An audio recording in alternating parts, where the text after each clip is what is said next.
Parlement est non seulement le droit de faire une étude a priori, que les comptables doivent savoir, ça veut dire qu'avant d'exécuter le budget, avant de soumettre le budget, qu'il y ait une étude d'impact, il y a beaucoup d'études de coûts, de réalisation, de faits. Ensuite, on élabore le budget, on vient, et pendant l'exécution, que le Parlement puisse venir suivre l'évolution de l'exécution du budget national. Et après, vérifier la bonne exécution du budget national. Cela contribuerait grandement à la transparence dans la gestion des affaires publiques.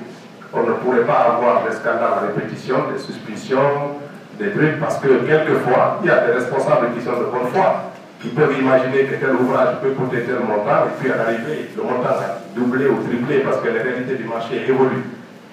Quelquefois, c'est la délinquance financière, mais le parlementaire n'a aucun moyen aujourd'hui de vérifier, de suivre et de contrôler cette action. Donc, vivement la modification de l'article 45 qui donne la prérogative suprême au président de la République d'élaborer et de conduire les actions du gouvernement.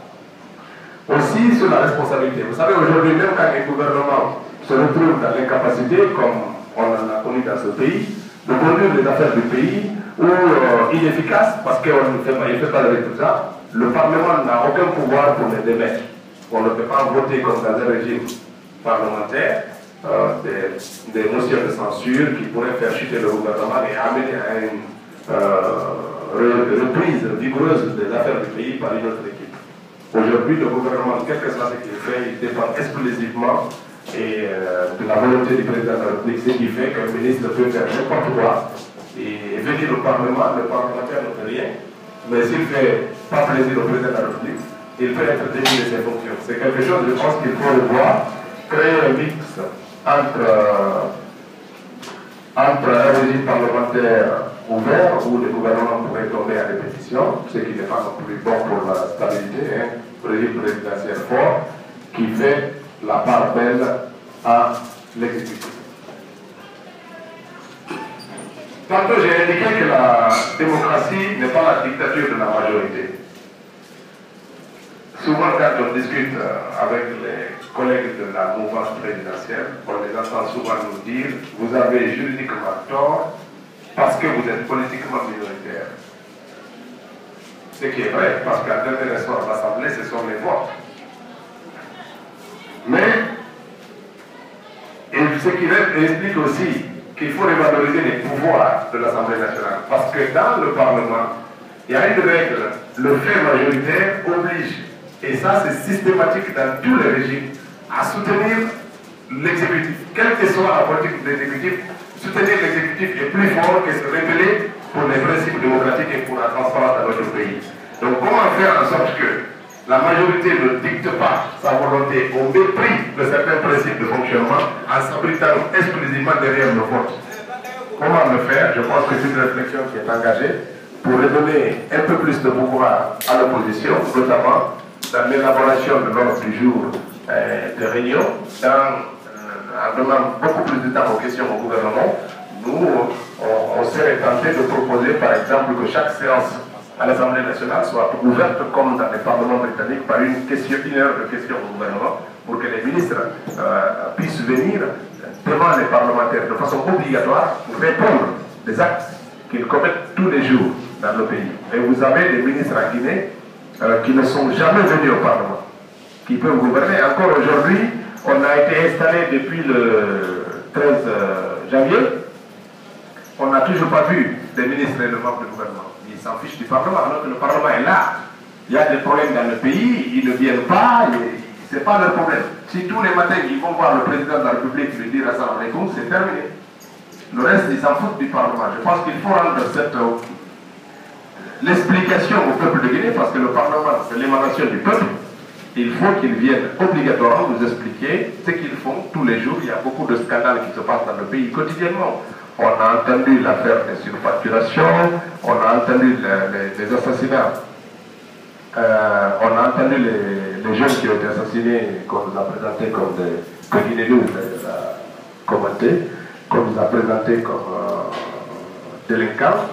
Des gens ont été tués à bout portant. Il y a beaucoup de gens lors des manifestations des femmes et tout ça. On aurait aimé entendre les membres du gouvernement nous expliquer tout ça, la crise de l'eau, la crise de l'énergie, la crise de l'emploi. Le représentant du ministère de la Jeunesse et de l'Emploi l'a souligné tout à l'heure. La crise de la jeunesse guinéenne, les sorties à répétition du monde scolaire actuellement qu'on constate, on aurait souhaité que le ministre de l'Éducation, par exemple, vienne nous expliquer les tenants et les aboutissants de ça, pour qu'il rende compte au peuple de Guinée en réalité. Venir devant l'Assemblée, c'est rendre compte au peuple de Guinée. On aurait souhaité ça, mais 4 mois après notre installation, on n'a vu aucun membre du gouvernement s'adresser à l'Assemblée nationale. Ça montre que, d'ailleurs, vous avez vu la visite du roi du Maroc ici, l'Assemblée nationale a été complètement ignorée. Personne n'a dit, on va inviter le président de l'Assemblée nationale ou demander au roi de venir s'adresser à la représentation nationale. Tout s'est passé comme si on n'était pas des élus du peuple.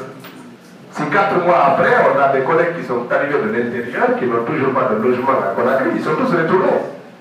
Parce qu'ils ne sont pas payés, contrairement à ce qu'on dit là. Maintenant, ceux qui sont allés au village, ils ont appris qu'ils ont reçu 25 millions par mois, ils ne font que des explications là-bas. Donc, il y a beaucoup de mythes autour du Parlement et beaucoup aussi d'affaiblissement. Ça montre que nous devons prendre un sursaut.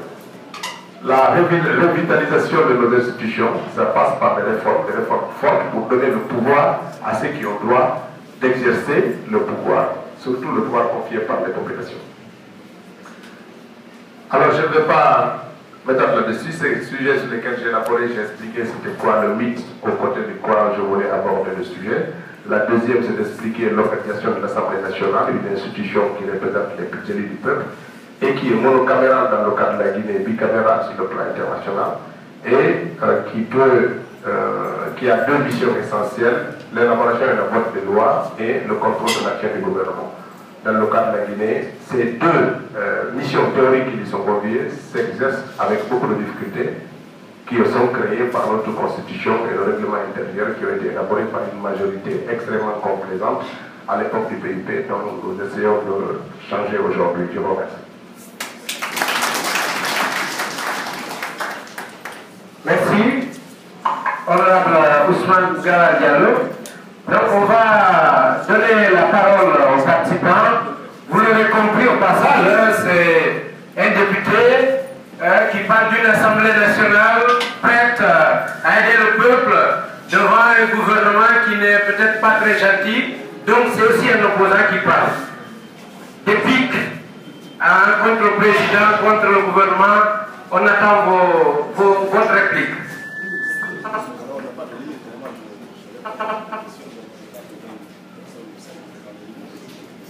Il ne veut pas qu'on limite, il veut répondre à toutes les questions.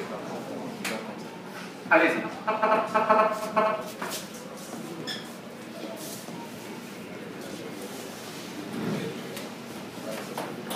Ok. Bonsoir. Bonjour à tout le monde. Mon nom est Gallo Ibrahim Lensen, le vice-secrétaire chargé à l'organisation et à la coopération de la même ONG. En fait, j'ai entendu avec beaucoup d'attention l'exposé de M. Ousmane Daouda Diallo.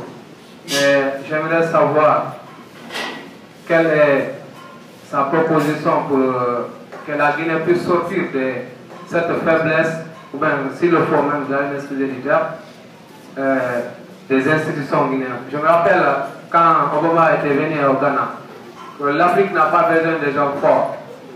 L'Afrique a besoin des institutions fortes. Pour moi, avoir l'Assemblée et le siège de l'Assemblée d'abord, la présidence et le siège de la présidence, en plus la justice est son siège, je ne vois pas l'équilibre institutionnel et personnel de pouvoir. Quelle est votre solution par rapport à ça? Merci beaucoup. Alors, effectivement, mieux vaut avoir des institutions fortes dans un pays démocratique. Quelle est la situation de la Guinée? Nous avons des textes, même si ils sont limités, on peut les améliorer, qui sont clairs dans certains aspects. Mais pour avoir des institutions fortes, il faut des hommes convaincus aussi. Notre pays, pendant très longtemps, a promu des médiocres. Nous avons fait la promotion de la médiocrité. Quand vous mettez quelqu'un qui n'a pas la place là où il doit être, qui n'est pas à sa place, forcément il devient votre obligé. Moi je vous donne un exemple. Certains vont dire que c'est la politique. Si aujourd'hui, ce n'est pas un souhait, mais si ça s'arrive, et que le président de la République disparaisse, le président de l'Assemblée nationale disparaît, le premier vice-président qui est RPG disparaît, le deuxième qui est RPG disparaît, le troisième qui est UFDG disparaît. Le quatrième vice-président, c'est lui qui devient le président de la République. Vous le savez. Mais ce président, il ne sait ni lire ni écrire. Il est le quatrième vice-président de l'Assemblée nationale. Je n'ai rien contre les gens. Mais je vous dis, si les personnalités là arrivaient à disparaître, c'est lui qui est appelé à être président de la République, ne sait ni lire ni écrire. C'est notre pays. Est-ce qu'on peut supposer que ça ne peut jamais arriver? Non. Il faut des hommes. Ensuite, regardez la justice. Moi, j'ai vu M. Christian Sceaux, lorsque le président de la République était arrêté ici, s'acharner, montrer tout un étendard de compétences et de connaissances pour faire libérer son cas. Tous les Guinéens étaient fiers de lui dans le procès de l'autre côté ici. Mais quel résultat il laisse à la justice guinéenne? Quel résultat? Aucune poursuite, aucune condamnation. Ça veut dire que les juges, alors que quand il y a un problème dans un pays, un juge n'a pas besoin d'autorisation, un magistrat n'a pas besoin d'autorisation de quelqu'un, il peut ouvrir une enquête. Donc, alors qu'on a des règles qui sont claires, qui leur disent ça, si les gens n'exercent pas leur pouvoir, comment est-ce que ça va marcher? C'est la même chose à l'Assemblée. Il nous est demandé dans les textes de contrôler l'action du gouvernement. Vous allez le voir à la tâche. Vous allez le voir tous les jours taper à la porte du ministre pour lui demander des explications sur qu'est-ce qu'il fait de notre budget national. Moi, j'étais surpris d'apprendre qu'en l'année dernière, on a dépensé 400 millions de dollars pour l'électrification de la ville de Conakry. Alors même qu'en 2011, on nous faisait croire que la totalité